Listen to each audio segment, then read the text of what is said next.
Hello, I'm Dr. Albanese with Albanese Chiropractic, where our mission is to help as many families and individuals as possible create healthy lifestyles and reach optimal health through chiropractic. Now, today's Wellness Wednesday health video is about walking for weight loss. So a lot of people walk with the intended purpose of losing weight.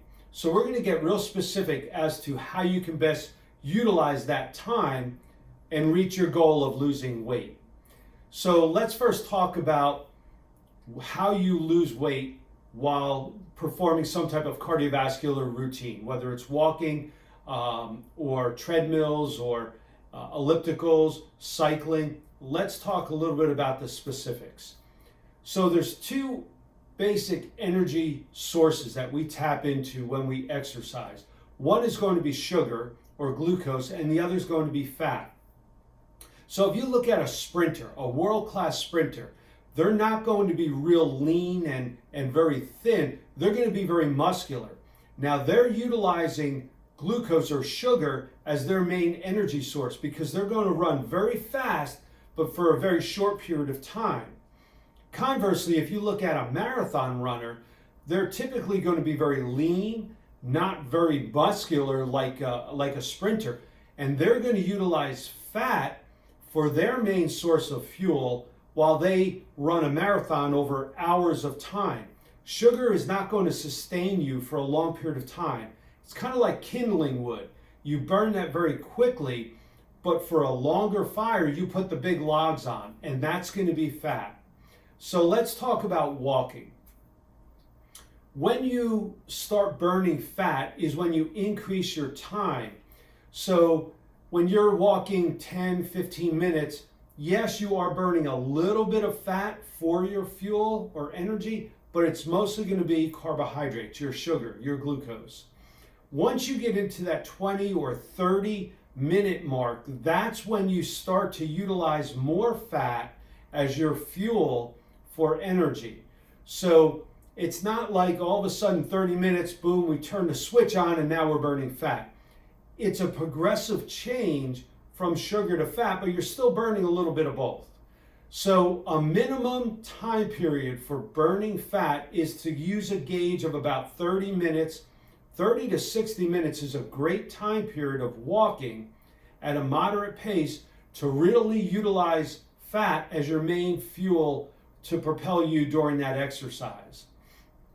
So the longer you walk at that steady pace, the more fat you're going to be burning or utilizing as your fuel.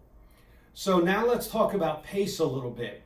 If you run really fast, you're utilizing sugar because you can only use that fuel source for a short period of time. It's the same thing with walking. Slow, steady state cardio is what we call it, or a moderate pace.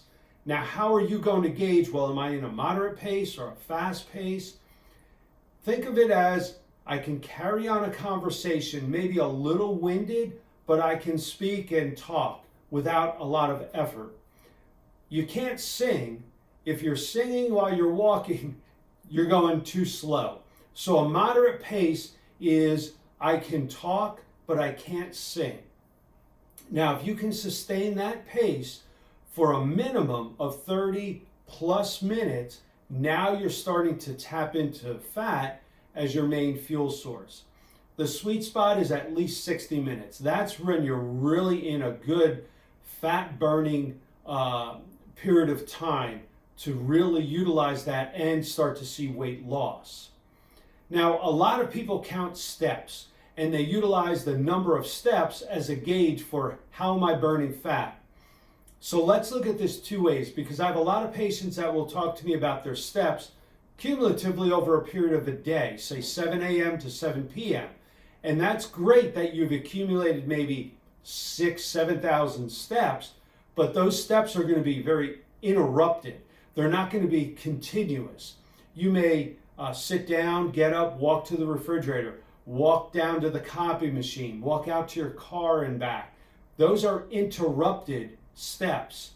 Where you're going to see the biggest benefit is when you're walking in somewhere in the neighborhood of 3,000 plus steps, continuous without interrupting that session of exercise at a moderate pace, that's when you're really stepping into more fat burning as your main fuel source.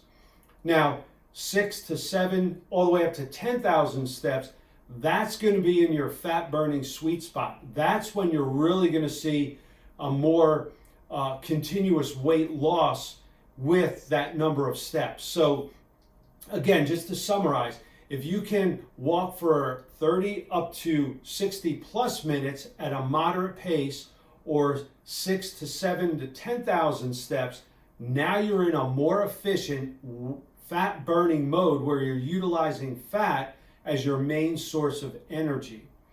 Now, one thing you can do to increase the longevity of your walks, whether it's steps or minutes, is to vary your workouts. So say one day on a Monday, you're going to walk, say, 60 minutes, moderate continual pace. You worked your way up to that, but now you want to move into that 90-minute time period. Well, one way you can do that is by varying your routines. So Monday is that hour-long moderate pace. Wednesday, you're going to vary the amount of time and the effort.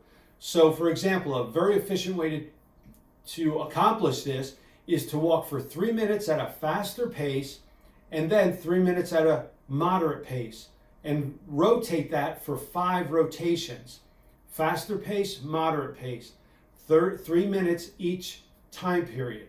What you're doing there, yes, you're going to burn fat, not as much as when you're walking for 60 or 90 minutes continuously, but you're increasing your cardiovascular fitness to be able to walk longer in the long run. So then on Friday, maybe you walk for 45 minutes at a little bit higher than moderate pace. Again, you're tapping into that fat for fuel, but you're also increasing your cardiovascular fitness to be able to walk longer on those long days. So bottom line is moderate pace for a minimum of 30 minutes, work your way up to 60 plus minutes, or 7,000 minimum up to 10,000 or above steps per day at a moderate pace. That's when you're going to be most efficiently utilizing fat as your main source of fuel or energy. So I hope you found this useful. Share this with others, like it, and I appreciate your time. Have a great day and be well.